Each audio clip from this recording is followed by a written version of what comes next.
Bigyan namin kayo ng konting pang luto nyo mamaya para okay lang po ba?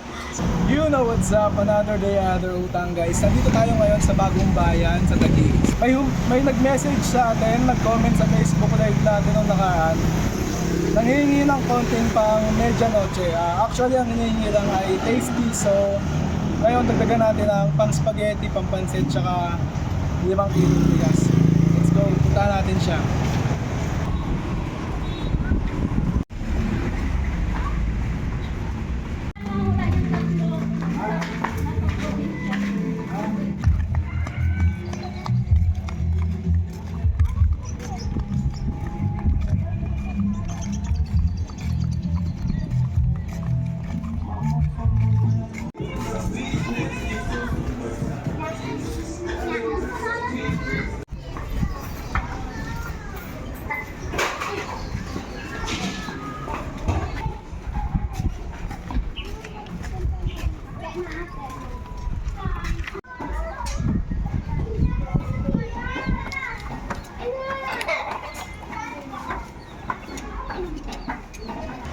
You know what's up, kasama natin si Ma'am Julie BI. So, isa siya sa mga solid supporter natin guys.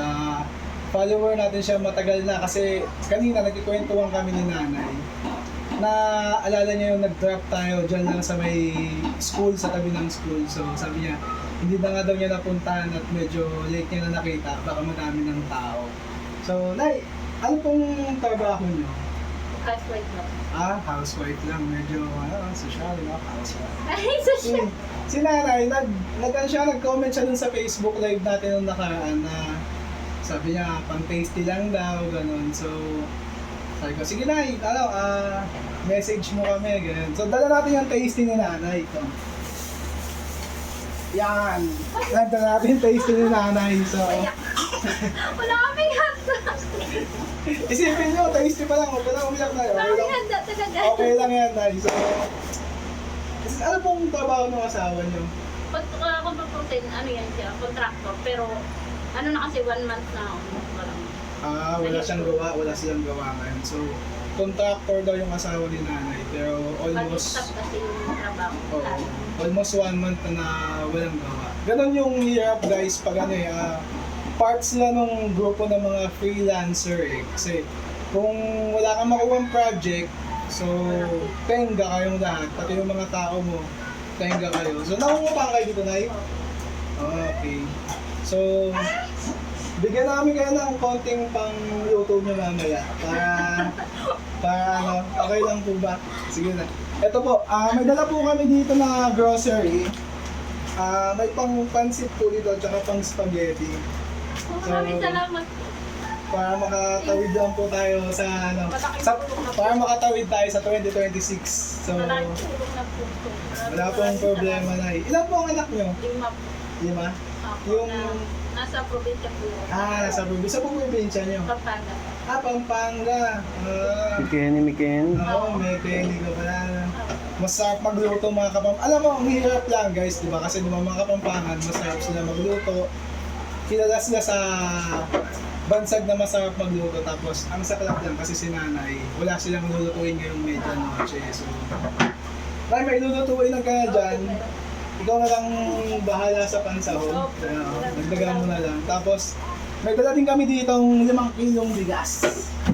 So, para medyo swertehin yung New Year mo na Thank you very yung much. pasok ng taon, may mga pansaing. So, yung ibibili mo ng bigas, pandagdag mo lang sa gastusin dito sa bahay. Tasty ko dami. Hindi lang tasty. Salamat. Grabe yung tunay.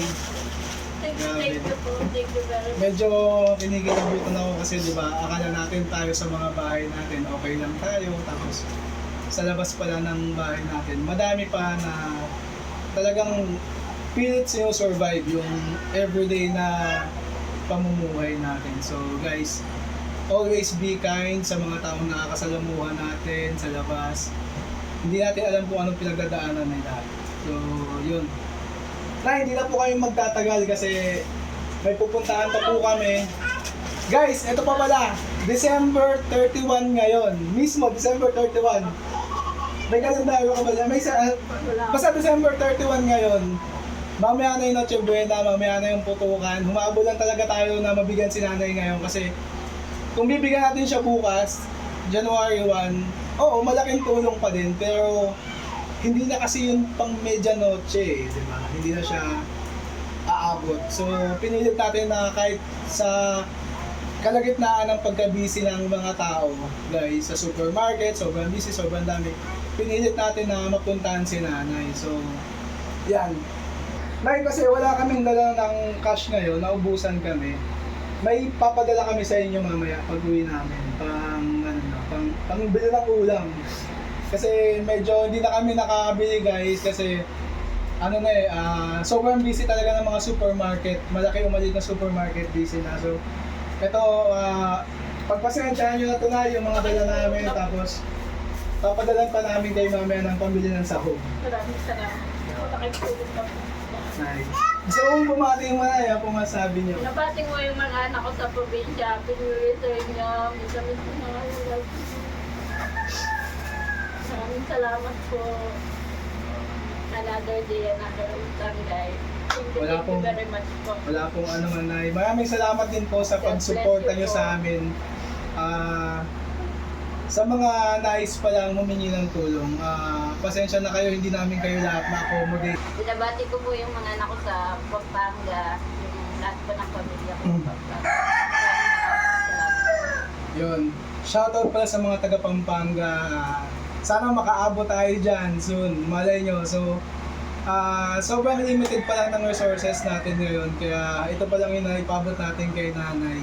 Pero malay nyo, di ba, mamonetize tayo, di ba, or may mga dumating na tulong. Tsaka kakatapos lang din pala nung anniversary natin. Pagkatapos ng anniversary natin, kakatapos lang nung 100 kids Christmas party natin, feeding program sa barangay Napindan. Maraming salamat sa mga sumuporta at nagpadala ng tulong. Ngayon, nandito tayo kay nanay. Hindi tapos ang taon na wala tayong sugod bahay or sugod ano ba itong tawag natin ito, Fred? Akyat bahay. Akyat bahay! Yun, itong tawag namin. Ito ang version. Kami ang nagpapasok ng blessing. So, yun, Nay, maraming salamat po. Maraming salamat po. Thank you very much po. Sa mga viewers natin dyan, mag-ingat kayo palagi. Umiwas sa kaputok. At sabi ko nga, pairali natin ang pagmamahal ngayong bagong taon at magbigayan tayo. Maraming salamat. Ingat po kayong lahat. God bless.